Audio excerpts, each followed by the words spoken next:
Hi friends and குட்டீஸ், இன்றைக்கி நம்ம கலர் பேப்பர் வச்சு கிராஃப்ட் பண்ண போகிறோம். அதுக்கு நான் ஒரு சின்ன பேப்பர் எடுத்து நான் எப்படி இந்த வீடியோவில் வந்துட்டு ஃபோல்ட் பண்ணுறேனோ அதே மாதிரியே வந்துட்டு ஃபோல்ட் பண்ணி எடுத்துக்கோங்க. இன்றைக்கி நம்ம வந்துட்டு கலர் பேப்பர் வச்சு பென் ஸ்டாண்ட் எப்படி பண்ண போகிறோம் அப்படின்றது தான் இன்றைக்கி வீடியோவில் நான் வந்து ஷேர் பண்ணியிருக்கேன். நான் எப்படி ஃபோல்ட் பண்ணியிருக்கேனோ இது மாதிரி வந்துட்டு 4 செட்டுக்கு வந்து ஃபோல்ட் பண்ணிக்கோங்க. ஃபஸ்ட்டு நம்ம வந்து ஃபிஷ் பண்ண போகிறோம். நான் ஒரு கலரில் வந்துட்டு பண்ணி காட்டுறேன். அதே மாதிரி நீங்கள் 4மே வந்துட்டு ரெடி பண்ணி எடுத்து வச்சுக்கோங்க. இந்த மாதிரி வந்துட்டு நமக்கு ஸ்கொயர் ஷேப்பில் வரணும்.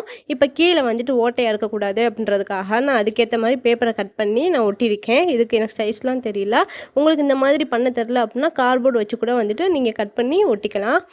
இப்போ இந்த மாதிரி பண்ணதுக்கப்புறம் இப்போ இந்த 4 சைடு இருக்குல்ல, அதுக்கு வந்துட்டு கீழ்ப்புறமாக கம் அப்ளை பண்ணி இன்னொரு பாக்ஸ் மேலே வச்சு உள்புறமாக அப்படியே வந்துட்டு ஒட்டி விட்டுக்கோங்க. இதே மாதிரி 4 இதுக்குமே ஒட்டினோம் அப்படின்னா நமக்கு ஈஸியாக வந்துட்டு பென் ஸ்டாண்ட் ரெடி ஆயிரும்.